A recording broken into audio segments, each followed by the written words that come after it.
remasinya ya sudah berjalan ya, tapi kita menunggu 4 jam lagi supaya selesai remasinya ya, 4 jam lagi ya. Itu aja. Bang, terkait mungkin sosok Almar seperti apa sih, kan abang juga bersatu di LKQ. Kalau untuk sosok Pak Ketua Antilim ya, yang saya ketahui saya udah bergabung di LQ ini kurang lebih 4 tahun ya. Jadi selama saya bergabung di LQ Indonesia ini 4 tahun, Pak Ketua ini orangnya tegas, cerdas, dan sedikit tak keras ya. Baru apa ya, Pak Ketua ini sebenarnya hatinya baik banget.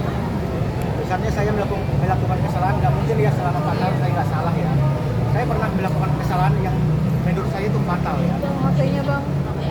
Ketika Pak Ketua menyatakan, udah kamu sebelum sampaikan ke klien, kamu sampaikan dulu ke manajemen. Tapi dengan saya berkata, mohon maaf Pak, saya bilang, oke nggak apa-apa, selesai udah. Bawa ke kamera bang. Hanya itu aja sih. Begitu juga dengan yang lain, ketika yang lain salah, ketika udah minta maaf, udah selesai. Jadi tidak mau diperpanjang gitu. Suka dukanya seperti apa sih mengikut Pak Ketum sendiri? Suka dukanya. Dukanya sih nggak ada sih, kebanyakan suka sih, karena Pak Ketua ini kan orangnya royal ya. Sering mengajak kita makan di restoran ya.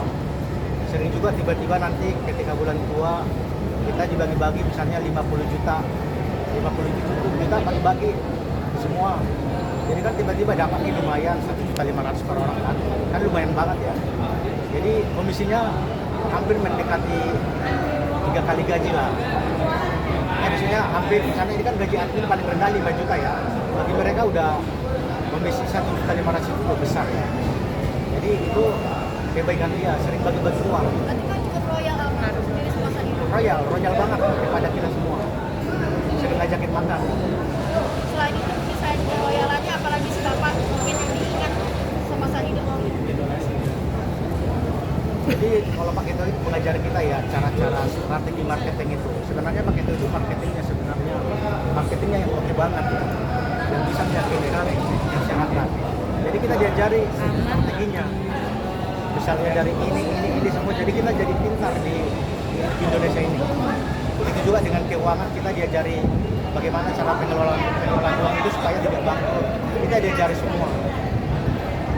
Kan bapak kan tuntut belak-belakan, artinya ketika menangani kasus ini bisa dibilang kontroversial bapak ini. Gimana sih pandangan bapak sendiri dengan belak-belakannya bapak, apa adanya, terus suka keras kalau mau disiplin? Oh iya, itu memang saya udah pernah bilang di grup ya. Saya kalau nonton video Pak Ketua ya, saya deg-degan bilang. Saya deg-degan Pak bilang. Kenapa deg-degan katanya? Saya suatu-waktu nanti Bapak kena panggil penyidik atau diborgol, bagaimana Pak? Aku bilang kan. Kita sayang semua sama Pak Ketua, aku bilang. Karena perkataan Pak Ketua itu kan sudah bisa nanti melanggar undang-undang ITE, aku bilang. Dengan berkata kasar pun tidak boleh. Dengan berkata tanpa sebelum ada putusan juga tidak boleh, aku bilang kan. Akhirnya karena kita bilang begitu, udah Pak Ketua diam gitu. Kita sayang semua sama Pak Ketua, aku bilang kan. Tapi kita bilang begitu, besok bilang lagi. Memang udah kayak makanan dia. Pas kita meeting akbar juga kan, meeting semua cabang ya. Kita bilang Pak Ketua, kalau bisa, kalau kasusnya tidak terlalu urgent, tidak usah di-blog ke media. Ya, itu cara saya katanya. Kalian juga punya cara sendiri silahkan gitu. Itu aja sih jawabannya. Sebenarnya udah kita ingatkan, tolonglah Pak Ketua, jangan begitu, kita deg-degan, gue bilang. Kita sayang sama Ketua. Tapi tetap aja udah makan nanti, karena boleh buat. Udah gesturnya. Iya, cara dia lah. Dia nggak bisa melihat kejaliman di pemerintahan ini ya. Misalnya di baris ada begini, minta uang, di kejaksaan begini, dia nggak bisa melihat. Dia harus berubah. Dia nggak ada takutnya karena prinsip Pak Ketua itu mati hanya sekali. Atau mati ditembak, mati sakit, mati dibunuh. Dia nggak ada takutnya gitu. Kalau juga aku udah juga sakit begini, setidaknya di akhir umurku dilakukan yang terbaik katanya. Itu sih prinsip dia, makanya agak susah.